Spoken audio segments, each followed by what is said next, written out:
السلام عليكم ورحمة الله تعالى وبركاته. كدايرين بخير؟ ان شاء الله تكونوا كاملين في احسن الاحوال يا رب العالمين. اليوم بغيت نشارك معكم الغديوه ديالي انا ووليداتي. غادي نحضر واحد دجيجه محمره. ما حضرتش معكم شرموله لان تبارك الله عليكم كاملين تعرفوا القوام ديال الشرموله كيفاش تشرملوا الدجاج. المهم العطريه راها باينه. نديروا الملحه، سكينجبير، الخرقوم، البزار، درت شويه ديال هادي قعقله والبسيبيسه. انا نطحنهم مجموعين نخلطهم ديما عندي صراحه، يعطيو واحد المذاق رائع للشرموله ديال الدجاج.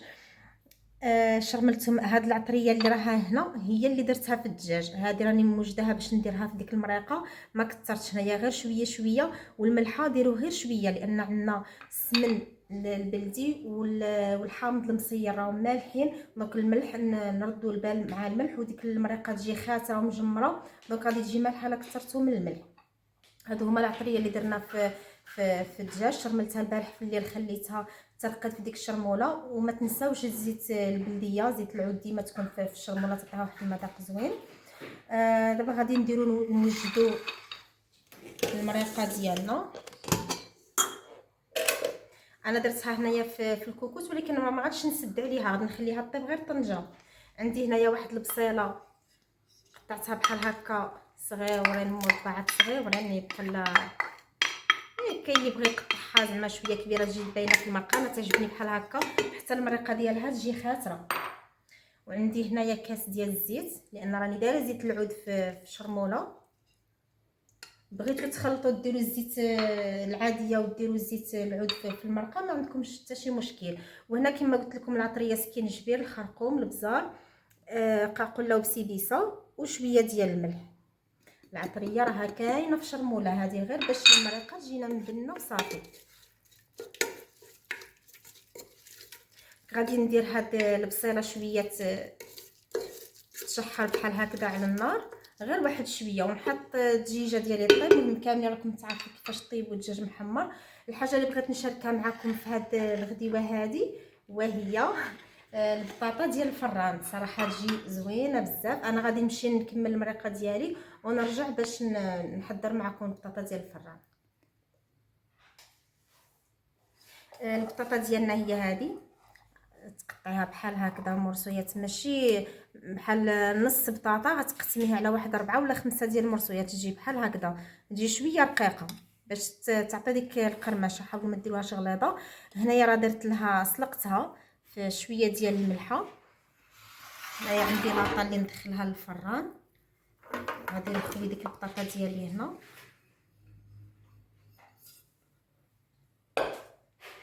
والحويجات اللي غادي ولا باش نسمو هاد البطاطا،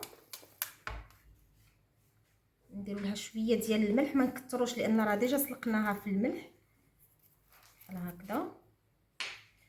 غادي نديروا البزار الاحمر ونديروا شويه الزايد لانه هو اللي يعطي هذاك اللون محمر، تجي محمره بحال هكذا. وغادي نديروا عندي انا هنايا معدنوس يابس، وتقدروا تعوضوا هذا المعدنوس بالزعتر، وتقدروا تنسموا باي حاجه بغيتو تنسموا بها. تقدروا تزيدوا حتى توم بودر عوض الزعتر، ولا هذا المعدنوس يابس ديروا توم بودر تجي زوينه. ونديروا هنايا شويه ديال الهريسه. عندكم الهريسه، عندكم ديك السودانيه ديروها. مهم اللي يبغي الحار غادي يدير الحار، اللي ما دير على حسب الدراري الصغار اللي ما يبغيش الحار ما يديروش. هنايا عندي الزيت والزبده. هنا عندي الزيت والزبده. ممكن تكتفيو غير بالزيت، انا تعجبني فيها الزبده لان تعطيها واحد المذاق زوين لهاد البطاطا. نخويها عليها بحال هكا، وغادي نخلطها مزيان وغير بشويه لان راها مسلوقه. الا ضغطوا عليها بزاف راه غادي تفرست لكم البطاطا ديالكم. في السر توجد، ما تاخذش وقت اللي طوال، وصحيه خير من داك القليان. شعلت الفران انا من قبل، راه يسخن على ما وجدتها. غادي تشعلوا لها من التحت والفوق طيب خطره وحده. كان عندكم الفران ديالكم يشعل غير من التحت ومن بعد تشعلوا من الفوق، غادي تشعلوا لها من التحت حتى طيب وتشعلوا لها من الفوق باش تحمر وصافي. هكذا غادي نوزعوها في هذا الصني بحال هكذا، وغادي ندخلوها للفران اللي كما قلت سخنته من قبل. وفاش توجد غادي نشاركها معكم كيفاش جات، وغادي نشارك معكم الغديوه ديالنا. وبالصحه والراحه للجميع، ونتمنى انني نكون نفيدكم في الفيديو ديالي، وحتى توجد البطاطا ديالنا والمريقه ديالنا ديك الدجاجه المحمره، وغادي نشاركها معكم. الدجاجه ديالنا صافي ها هي طابت، غادي نديرها في الفراير باش فيسا تحمر. هيا صافي راني شاعله عليها ديالنا صافي ها هي وجدت، لان في الفران ما تعطلش في الساعه تحمر. غنشعلوا ليها كما قلت لكم من التحت والفوق. انا عندي الفران نشعلها لتحت على النار حتى تحمر من التحت، وعندي الفران نشعل الضوء من الفوق نخليها زعما تحمر شويه من الفوق ونطفي عليها. راه في توجد وزوينه بزاف، تجي لذيذه، الدراري بغيوها بزاف وغادي تغنيكم نهائيا على الفريت. ما تبقاوش تحتاجوا للفريت. نتمنى انكم تجربوها لانها فعلا تستحق التجربه. الدجاجه ديالنا هي تحمرت كما شفتوا، انا ما دهنتها حتى بشي حاجه تبارك الله. هذيك التحميره ديال الاير فراير تحمر الدجاج دغيا ما تعطلش وتعطي واحد اللون زوين. المريقه ديالنا ها هي جات خاتره زوينه، درت فيها شويه ديال الزيتون بحال هكا.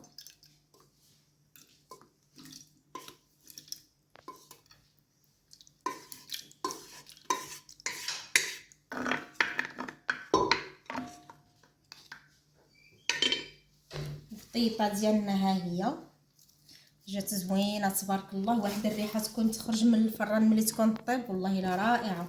نتمنى انكم تجربوها لان الوليدات تعجبهم ديك البطاطا. الغديوه ديالي انا وليداتي هي هذه، شاركتها معكم.